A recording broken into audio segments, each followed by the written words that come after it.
अस्सलाम वालेकुम dear students.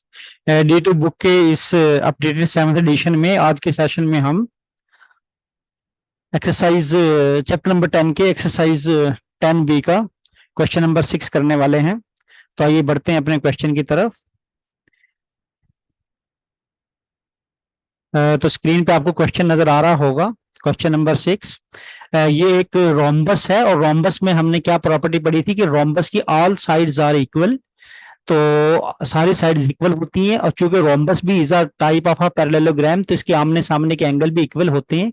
तो ये बहुत आसानी से हमें मिल गया a is equal to question number 6 का पार्ट ए। तो ए हमें बहुत आसानी से मिल गया, ए इज इक्वल टू 114। कौन सी प्रॉपर्टी यूज हुई कि आमने सामने के एंगल इक्वल होते हैं। तो अब हम बी को फाइंड करेंगे। तो बी फाइंड करने के लिए देखें, बी हम ए बी सी ट्राइंगल से फाइंड करेंगे। तो यहाँ पे कौन सी प्रॉपर्टी यूज होगी, देखें दिस इज अ रोम्बस और रोम्बस की ऑल साइड्स आर इक्वल। तो ये ए बी जो है वो इक्वल है किसके, बी सी के। यहाँ पे मैं कट लगा देता हूँ। तो ए बी इक्वल है बी सी के, तो इनके अपोजिट एंगल्स भी इक्वल होंगे। तो इस ए बी का अपोजिट एंगल ये है, ये वाला एंगल, और बी सी का अपोजिट एंगल बी है, तो ये एंगल भी बी हुआ। तो दिस इज आल्सो बी। तो अब इस ट्राइंगल में ए बी सी में, इन ट्राइंगल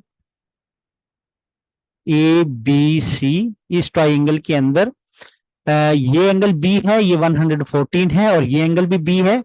तो B plus 114,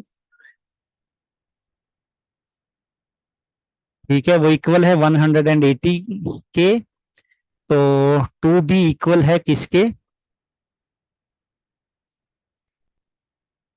114 is equal to 180। अब 180 में से मैं 114 को सब्ट्रैक्ट कर दूंगा। तो 180 माइनस 114, तो मेरे पास आ गया 66। तो टू बी जो है वो 66 आ गया। तो अब मैं बी टू को तो जाके डिवाइड कर दूंगा तो ये 33 आ जाएगा। तो बी की वैल्यू भी मुझे मिल गई 33। तो इसमें पार्ट ए मैंने सॉल्व कर दिया। इसमें ए और बी दोनों की वैल्यू मैंने फाइंड कर ली। तो मैं यहाँ पे लाइन ड्रॉ कर दूंगा। तो अब आते हैं पार्ट बी की तरफ। पार्ट बी,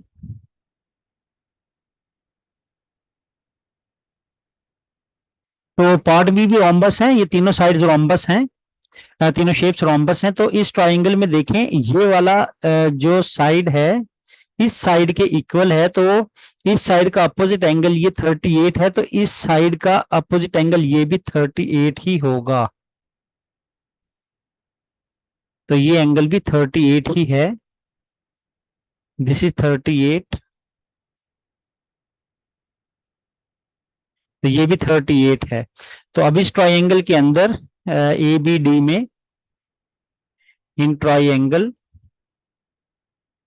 ए बी डी, तो 38 प्लस डी, अब यहां से मैं आसानी से डी निकाल लूंगा। 38 plus D is equal to 180। तो यहां से 38 plus 38, 76 plus D is equal to 180। तो अब मैं क्या करूंगा, 76 को तो जाके सब्ट्रैक्ट कर दूंगा। तो D is equal to 180 minus 76। तो डी मेरे पास निकल गया 104। तो मैंने डी 104 फाइंड कर लिया। तो अब मैं सी फाइंड करूंगा इस ट्राइंगल में। तो देखिए, ये काइट के अंदर हमने पढ़ा था कि डायगोनल जो है वो इंटीरियर एंगल को बाइसेक्ट करता है। तो इस एंगल को ये बाइसेक्ट कर रहा है, इस एंगल को, ठीक है, इस एंगल को बाइसेक्ट कर रहा है। मतलब ये अगर 38 है तो ये भी 38 होगा, ठीक है। और अगर ये 38 है तो ये सी भी 38 होगा। तो यहां से बहुत इजीली हमने फाइंड कर लिया कि सी भी 38 है। सी इज इक्वल टू 38, क्योंकि ये वाला जो डायगोनल है ये इस पूरे एंगल को बाइसेक्ट कर रहा है। बाइसेक्ट का मतलब आधा आधा कर रहा है। ठीक है, तो अगर आधा 38 है तो सी भी 38 होगा। ये किसकी प्रॉपर्टी है? ये रोम्बस की प्रॉपर्टी है। ठीक है, तो रोम्बस की प्रॉपर्टी से हमने डायगोनल जो है वो इस एंगल को डायगोनल बाइसेक्ट करता है, मतलब आधा आधा करता है। आधा ये वाला पोर्शन ये भी 38, और ये वाला पोर्शन ये भी 38। तो यहां से मैंने सी की वैल्यू फाइंड कर ली। C is equal to 38। C is equal to 38। यहां पे मैं प्रॉपर्टी लिख दूंगा, डायगोनल डायगोनल ऑफ रोम्बस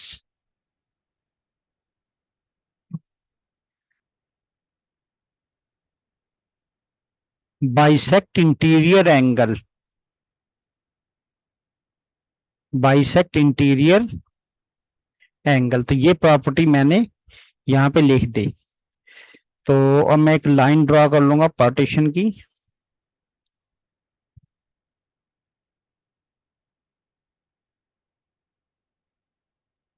तो अब मैं आता हूं अपनी इस पार्ट की तरफ।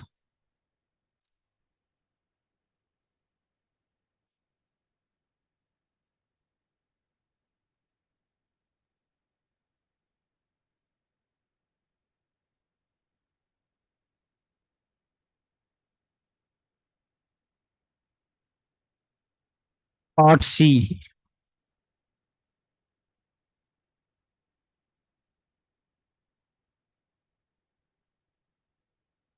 तो इस मेरे पार्ट सी में देखिए कि ये हमने पढ़ा था कि रोम्बस जो है वो उसके जो डायगोनल्स हैं वो 90 डिग्री पे एक दूसरे को इंटरसेक्ट करते हैं। तो ये सारे 90 डिग्री ही हैं। 90 डिग्री पे एक दूसरे को इंटरसेक्ट करते हैं, तो सब 90 डिग्री हैं। और ये जो डायगोनल है ये इंटीरियर एंगल को बाइसेक्ट करता है। तो ये वाला जो मेरा एंगल है ये भी मेरा 42 हुआ, क्योंकि बाइसेक्ट का मतलब आधा आधा करता है ये डायगोनल इस इंटीरियर एंगल को। तो ये 42 है तो ये भी 42 है। तो ये मेरे पास 90 डिग्री है। अब अगर मैंने वैल्यू फाइंड करनी है किसकी, एफ की, तो ये ट्राइंगल यूज करूंगा।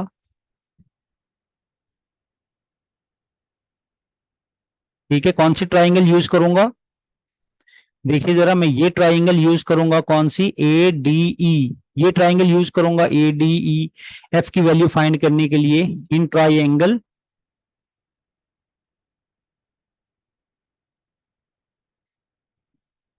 इन ट्राइंगल ए डी ई।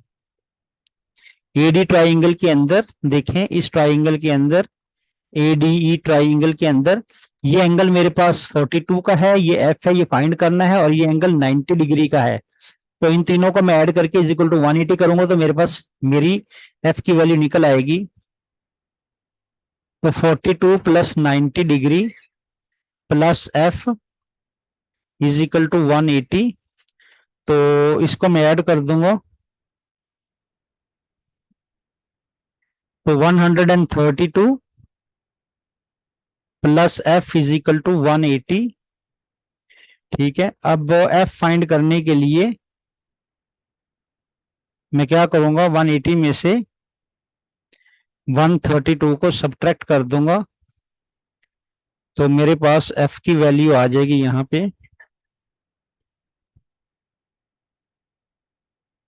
48।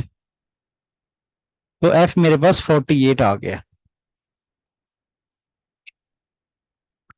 तो अब मैं ई की वैल्यू फाइंड करूंगा। देखिए ये वाला जो डायगोनल है बी डी, ये भी इस इंटीरियर एंगल को बाइसेक्ट कर रहा है, इस इंटीरियर एंगल को, ये भी इस इंटीरियर एंगल को बाइसेक्ट कर रहा है। तो ये भी एफ है जो मैं फाइंड आउट कर चुका हूं यहाँ पे 48। इट मीन कि ये एंगल भी 48 है। This angle is 48. It mean this angle is also 48, क्योंकि ये भी एफ है, क्योंकि ये जो डायगोनल है बी डी, ये इस इंटीरियर एंगल, रोम्बस के इंटीरियर एंगल को बाइसेक्ट कर रहा है, आधा इधर कर रहा है आधा इधर कर रहा है, तो ये भी एफ है तो ये भी एफ हुआ। और एफ की वैल्यू ऑलरेडी मैं फाइंड कर चुका हूँ, देखिए यहाँ पे 48 मैं फाइंड कर चुका हूँ यहाँ पे 48। ठीक है, तो ये भी 48 हुआ। तो इस ट्राइंगल के अंदर डीई सी के अंदर, इन ट्राइंगल डीई सी,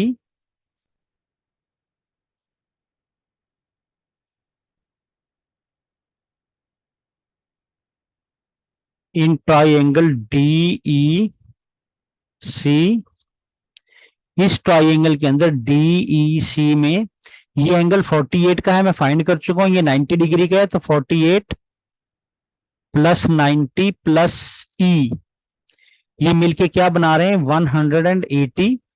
तो ये दोनों मैं ऐड कर दूंगा, 90 plus 48 138 plus E is equal to 180। तो ई की वैल्यू फाइंड करने के लिए 138 को उधर जाके मैं सब्ट्रैक्ट कर दूंगा, तो ये मेरे पास 42 आ जाएगा। तो ई इज इक्वल टू 42। तो इस तरह मैंने ई की वैल्यू फाइंड कर ली। तो स्टूडेंट्स आज इसमें, इस वीडियो में क्वेश्चन नंबर 6 के 3 पार्ट ही करने थे, तो अगली वीडियो में मैं इंशाल्लाह क्वेश्चन नंबर 7 लेकर आऊंगा। तो stay in touch and keep